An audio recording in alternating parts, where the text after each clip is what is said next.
100 शब्द प्रति minute. Dictation start होगी 3 सेकंड बाद। स्टार्ट। महोदय, मैं आपके यहाँ बहुत उत्सुकता के साथ इसलिए आया हूँ कि मैं अपनी आँखों से यह देख सकूँ कि यहाँ क्या क्या हो रहा है और क्या करने का विचार है। स्टॉप।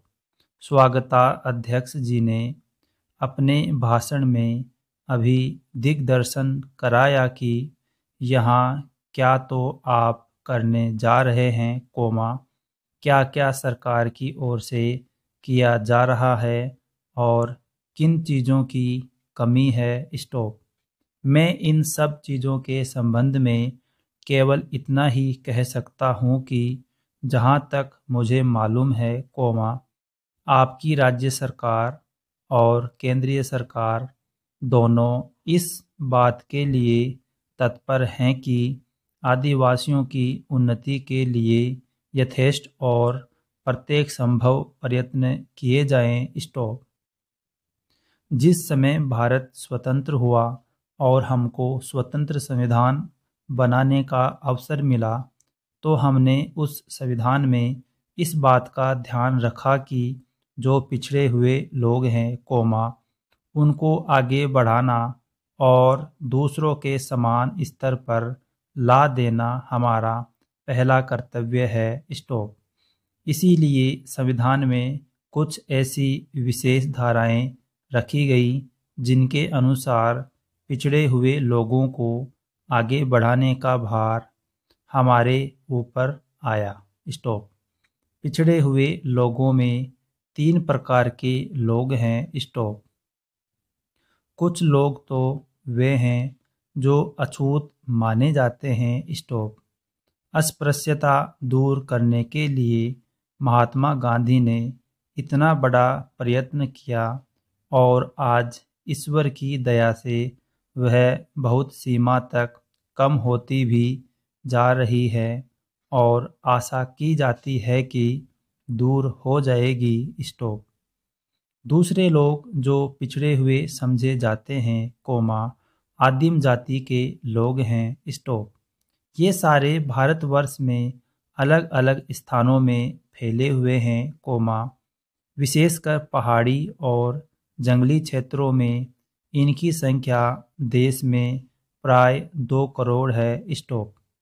35 करोड़ में यदि 2 करोड़ व्यक्ति इस प्रकार पीछे रह जाएं तो वह हमें शोभा नहीं देता। स्टॉप।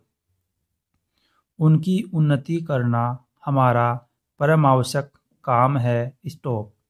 उनके अतिरिक्त कुछ वे लोग हैं जो इन दोनों से अलग, परंतु वे भी किसी कारणवश अन्य की तुलना में पीछे हैं। स्टॉप। इन सब के लिए हमारे संविधान में अलग अलग व्यवस्था की गई है। स्टॉप। पैरा। जहाँ तक आदिवासियों का प्रश्न है, उनके लिए विधानमंडलों और संसद में स्थान सुरक्षित रखे गए हैं। स्टॉप। इन स्थानों के लिए वे अपने प्रतिनिधि चुनते हैं जो वहां जाकर उनके सुख दुख को रख सकते हैं और वहां से उनकी भलाई के लिए कुछ करवा सकते हैं। स्टॉप। आज दिल्ली में जो संसद है और सभी राज्यों में जो विधानमंडल हैं, उन सब के सदस्यों में आदिवासियों के प्रतिनिधि भी हैं और उनको वही अधिकार प्राप्त हैं जो और किसी दूसरे प्रतिनिधि को। स्टॉप। इसके अतिरिक्त आदिवासियों के संबंध में, विशेषकर असम में जहां उनकी संख्या बहुत अधिक है और जो अन्य स्थानों के आदिवासियों से कुछ भिन्न भी हैं, उनको कुछ विशेष सुविधाएं दी गई हैं। स्टॉप। अन्य स्थानों में, जैसी यहाँ स्थिति है, उस स्थिति के अनुसार प्रबंध करने के लिए मैं समझता हूँ कि आदेश दे दिए गए हैं। Stop para. महोदय कोमा गोंड लोग खेती का काम करते हैं और उन्होंने खेती के काम को भली प्रकार सीख लिया है। स्टॉप। बेगा जाति के लोग दूसरे प्रकार से खेती करते हैं। स्टॉप। यह एक स्थान से दूसरे स्थानों को जाते रहते हैं। स्टॉप। एक खेत में खेती करके उसकी फसल आदि को लेकर फिर उस खेत को जलाकर वे आगे बढ़ जाते हैं। स्टॉप। इससे भूमि को बहुत हानि होती है। स्टॉप। जंगल को भी हानि होती है। स्टॉप। वे जितना परिश्रम करते हैं उसका उनको पूरा फल नहीं मिलता। स्टॉप। सरकार ने उन लोगों को यह समझाने बुझाने का निश्चय किया है कि वे कहीं एक स्थान में रहकर खेती बाड़ी करें तो उनको थोड़ी सी भूमि से ही अधिक अन्न प्राप्त हो सकता है और वे अधिक सुख से रह सकते हैं। स्टॉप। आज सारे देश में खेती की उन्नति के लिए जहाँ तहाँ पानी का अभाव है, वहाँ अधिक पानी पहुँचाने का प्रबंध किया जा रहा है। स्टॉप। लोगों को गड्ढे खोदकर तथा उनमें कूड़ा कचरा आदि डालकर खाद तैयार करना सिखाया जा रहा है, जिससे खेती की उन्नति की जा सके। स्टॉप। लोगों को अच्छे बीज देकर अधिक उत्पादन करने के लिए प्रोत्साहन दिया जा रहा है। स्टॉप। यह सब कुछ आदिवासियों को भी बताया जा रहा है। स्टॉप।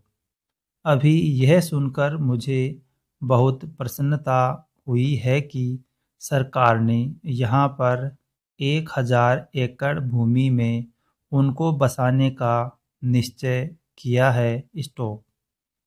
उनकी हर प्रकार से सहायता की जाएगी। स्टॉप। यूँ तो हम लोग खेती करते हैं और अपने तथा अपने बाल बच्चों के लिए अन्न पैदा करते हैं, पर हमारे देश के किसानों के पास बहुत थोड़ी भूमि है और थोड़ी भूमि में अधिक पैदा नहीं किया जा सकता। स्टॉप। इसलिए सोचा यह गया है कि यदि कई किसान मिलकर अपनी खेती सामूहिक रूप से एक साथ करें तो उससे उनको अधिक लाभ होगा। Stop para. मान लो कि एक किसान के पास 2 बैल हैं, परंतु उसके पास भूमि इतनी है कि वह 2 बैलों से नहीं जोती बोई जा सकती। स्टॉप। ऐसी स्थिति में उस भूमि में खेती पूरे रूप से नहीं हो सकती, क्योंकि वह 4 बैल रख नहीं सकता और 2 बैलों से उसका काम पूरा नहीं होता। स्टॉप। यदि 2 किसान परस्पर मिलजुल कर खेती करें तो उन सब की समस्या का समाधान हो जाता है। स्टॉप। 2 व्यक्ति मिलजुल कर खेती के आसपास पानी की भी व्यवस्था कर सकते हैं। स्टॉप। इस प्रकार यदि कई आदमी मिलकर एक साथ खेती करें तो उनको खेती में व्यय भी कम करना पड़े और आय अधिक हो। स्टॉप। इसलिए यहाँ सामूहिक रूप से खेती करने का प्रयास किया जा रहा है और यदि इसमें भली भांति सफल हुए तो इस चीज़ का औरों में भी प्रसार होगा और विशेषकर आदिवासी लोग जो अभी तक इस प्रकार खेती नहीं करते इस चीज़ को अधिक सरलता से सीख लेंगे और उसके अनुसार काम करेंगे। स्टॉप। और यदि वे इस पद्धति को अपनाएंगे तो इससे उनको बहुत लाभ होगा। Full stop. अगर यह डिक्टेशन आपके लिए उपयोगी है तो प्लीज़ इसे लाइक कीजिए और इसी प्रकार की अन्य डिक्टेशन पाने के लिए चैनल को सब्सक्राइब कीजिए और दोस्तों के साथ शेयर कीजिए।